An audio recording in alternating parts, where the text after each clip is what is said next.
Good evening. Tonight we'll review some of the major news stories in southern Wisconsin in 1982. Some of those stories are over and done with, but others are continuing right on into 1983. And the biggest story of 1982 is the election of a new governor. Mira Kohler looks back on the campaign. I am not cavalier about time and have no notion how much time is left and how much we have together. But we have made the decision that we choose to return to private life. The surprise announcement by Governor Lee Dreyfus that he would not run for re-election and would instead take the top job at Century Insurance threw Republicans into a tizzy. Two emerged as official candidates, former Transportation and Human Relations Secretary Lowell Jackson and a man with a better-known name, Sheboygan businessman Terry Kohler. Kohler wound up beating Jackson by a landslide with his Jobs, Jobs, Jobs campaign. He also picked up a good deal of publicity when labor leaders physically tossed him out of their state convention in La Crosse. Three Democrats threw their hats into the ring, former Professor Jim Wood, former DNR Secretary Tony Earl, and another well-known figure, former acting Governor Martin Schreiber. Days before the primary, political experts picked Schreiber the winner, but they failed to gauge Earl's popularity. Earl beat the odds and went on to beat Kohler in the general election. By far the hottest race took place in the 2nd Congressional District. Newcomer Jim Johnson launched an aggressive ad campaign against incumbent Bob Kastenmeier. But Johnson's technique apparently backfired. Voters sent Kastenmeier back to Washington for a 13th term. Redistricting changed the shape of the state legislature. Newcomer Russ Feingold upset veteran Everett Bidwell by just 31 votes in the 27th Senate District after a recount. Bidwell is challenging the vote in court. Wisconsin voters turned out in record numbers this election year, some say because of the nuclear freeze question. Wisconsin became the first state to endorse a mutual nuclear weapons freeze with the Soviet Union and send that message to Washington. Once the election was over, Governor-elect Earl faced a rude awakening when the size of the state budget deficit turned out to be larger than expected. Paula Dilworth has that story. The thrill of victory still with him, Governor-elect Earl looked forward to grappling with Wisconsin's problems. There are two things in life that are unmanageable, New York City and the Chicago Cubs. 2 weeks after the happy landslide, there was less to smile about.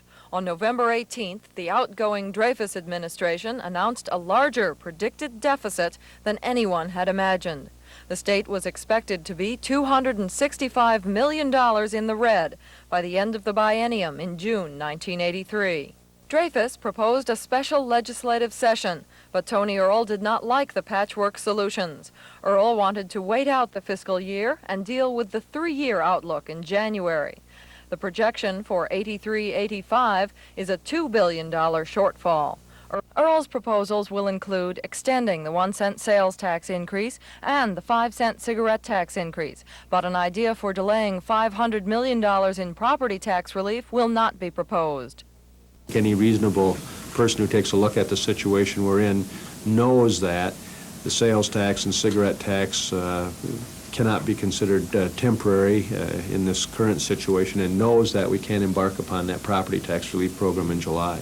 Earl was later convinced to uphold the property tax relief. He hopes to eliminate the entire deficit by June 1984 through other changes. The budget problems that the governor and legislature will be dealing with in the coming year can be traced directly to a bleak economy. Unemployment remains high, and that means that corporate sales and income tax revenues will continue to be low. Economists predict another bleak 6 months ahead of us. John Dudakis takes a look back at the year and the economy that many people would love to forget. A sign of the economic times, thousands of people applying for a handful of jobs. That feels pretty scary. I mean, I need a job, I need some more work, and if I don't get it, I don't know what I'm going to do. The Janesville area continues to be clobbered with high unemployment, over 17% by year's end, making it one of the more depressed areas in the country. At General Motors, robots replace many workers, and the entire second shift continues on indefinite layoff.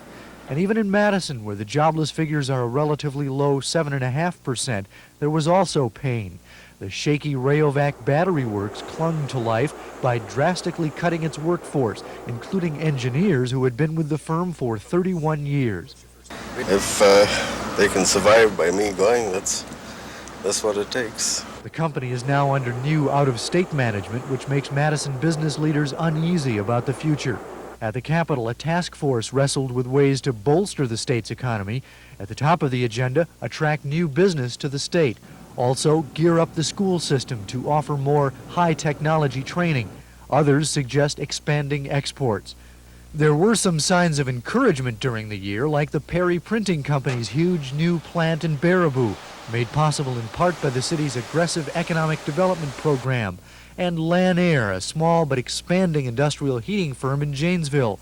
That company's president says his secret is prayer and the faith to take risks. Some news stories center around people rather than events, and there were plenty of those stories. James Driver of Monroe was ousted as president of the local phone company by his own family, which felt he was spending money on unnecessary items.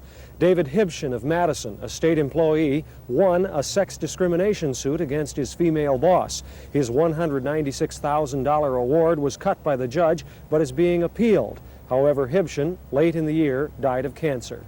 John Jonas, boss of the Century Corporation, stirred public comment when he was quoted as saying he could control governors and insurance commissioners. John Moses retired after 2 decades as state veterans secretary. And Stan Brann of Madison died after hosting Outdoors Calling on Channel 15 for 29 years.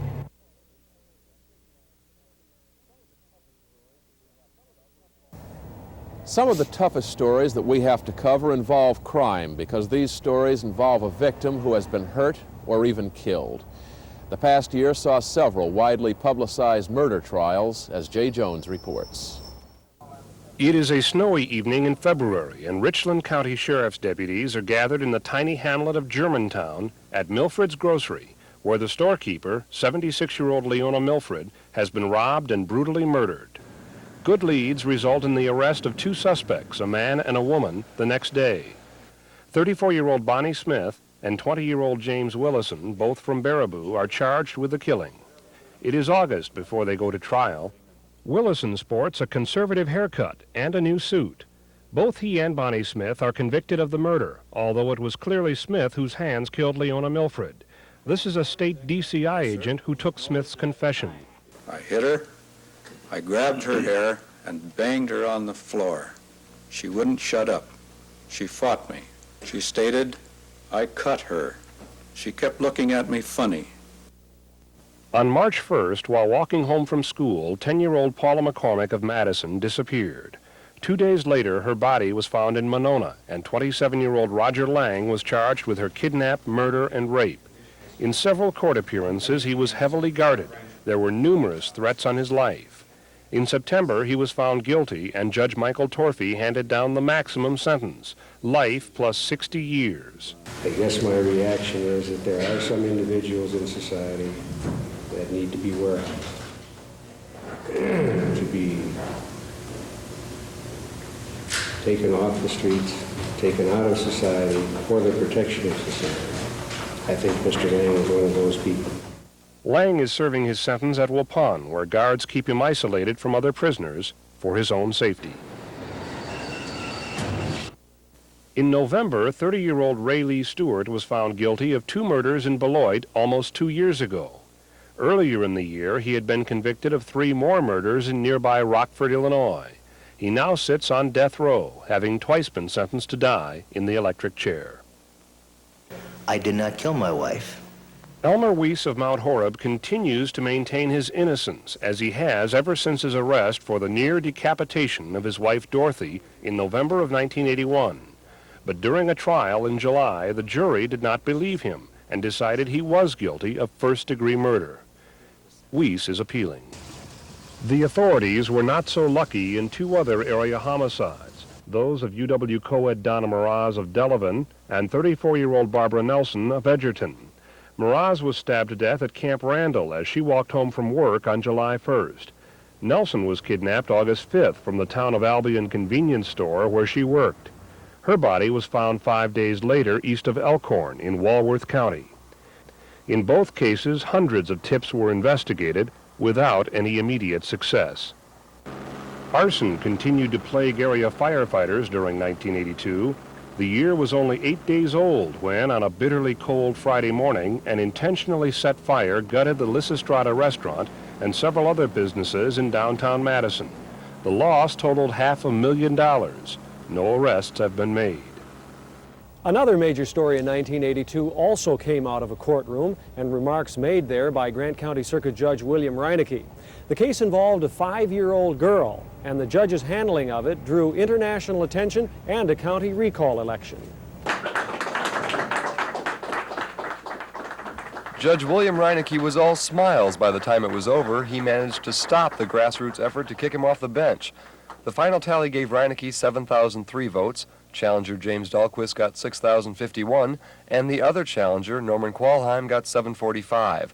The recall effort started when Reinecke referred to a 5-year-old girl in an assault case as an unusually sexually promiscuous young lady. Oh, I hope I've learned by this. I'll make mistakes. I'm a human being. I made a mistake, and I'll make another mistake, I assume. Reinecke called the vote vindication and justice. The judicial process has sustained itself and has overcome the efforts of those to make an issue of something here that I've spoken out on and felt that did not deserve my losing my job. Members of the group who wanted to take Reinecke's job away say the vote does not mean the end of their battle. He wasn't vindicated at all. Almost half of the people that voted said they didn't want him as their judge. So why did you lose?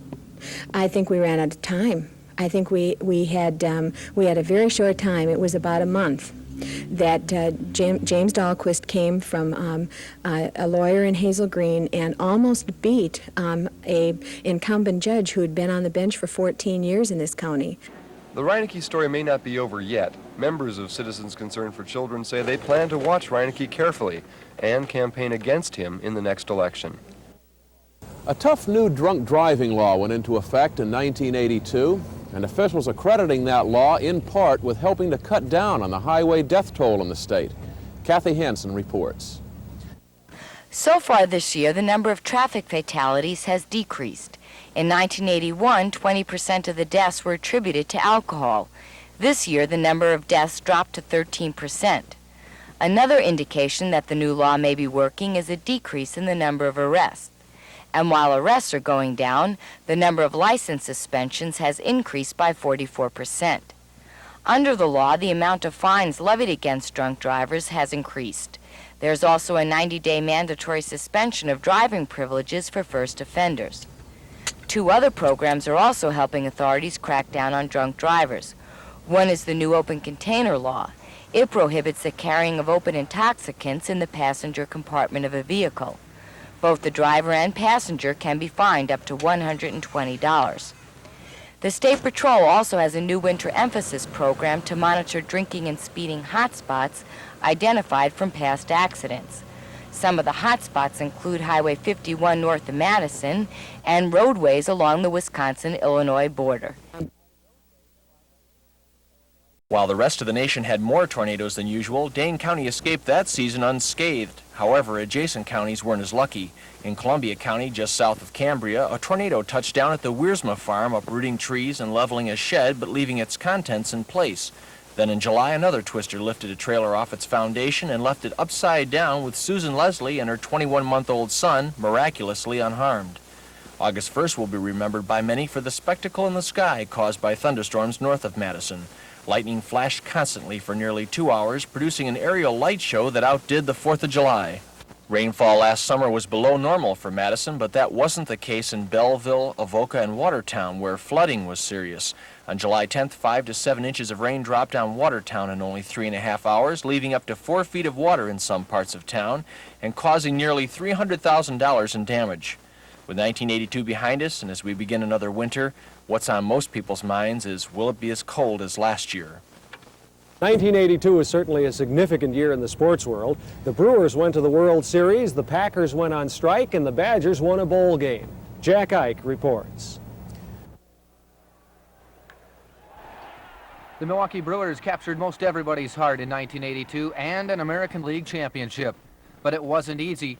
In June, the team was barely a .500 ball club. They fired manager Buck Rogers and replaced him with batting coach Harvey Keene.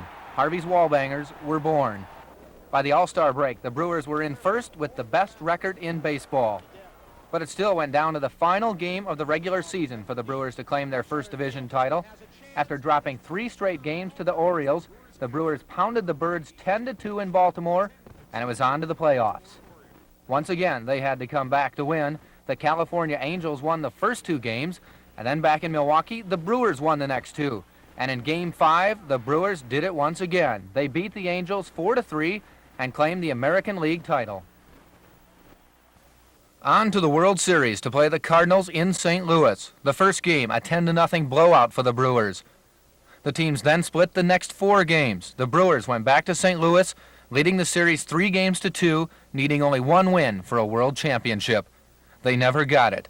The Cards won Game 6 13-1, and one night later, St. Louis won Game 7 6-3 and the world championship. Obviously, I would have liked to have won it. Anybody in his right mind knows that that other clubhouse is a lot happier than this one. Just very happy to have played in a World Series and looking very much forward to being on another one. No question, we'd have loved to have won today. We'd have loved to have won for Mr. Seelig and for the rest of the organization in the state of Wisconsin. Robin Yount had been the Brewer hero all year long, and he topped off his greatest year by being voted American League Most Valuable Player. And I sure do love to play baseball for the people of Milwaukee. And there were those who loved to play baseball for the people of Madison this summer. The Fish came to the capital city, the Madison Muskies. They picked up their own fan following, though struggling for wins early, but they too, like the Brewers, caught fire in mid-season. The Muskies hooked a Midwest League Northern Division title and moved into the Midwest League Finals, but again, like the Brewers, couldn't lure that final win. They lost the Midwest League title to Appleton. Nonetheless, they'd reeled in many doubting fans and proved a success. As for the Wisconsin Badgers sports teams, it was almost safe to say you wouldn't know the coaches without a program. From March through July, 5 head coaches left their positions. The most confusing change came in basketball. Bill Cofield resigned on March 3rd. The Badgers finished 6-21 in his final season. 37 days later, Ken Anderson, the highly successful coach at the University of Wisconsin-Eau Claire, was named to succeed Cofield. That if this thing is going to get turned around and down here, someone within the state of Wisconsin had to do it. 3 days later, he resigned, citing personal reasons. And 2 weeks later, Steve Yoder took on the task of rebuilding the Badger basketball program. In hockey, Badger Bob Johnson led the Badgers to the NCAA hockey finals, then headed north for Calgary and a shot at coaching in the NHL. His former assistant, Jeff Sauer, moves over from Colorado College to try and continue the winning ways. On the football field, Dave McClain led the Badgers into their 2nd consecutive bowl game, and on December 11th, they beat Kansas State 14-3 in the Independence Bowl. The Packers started fast, 2 straight wins, then lights out on the pro season for 2 months due to a players' strike. Right now, the Packers are struggling, but are looking to right things in time for the playoffs. So that's a look back at some of the major news stories in southern Wisconsin in 1982. No one really knows what the major news stories of 1983 will be, but one thing you can count on, the reporters, photographers, editors, and producers at Newscene 15 will be bringing you those stories rapidly, concisely, and above all, accurately. Thank you for joining us. Good night.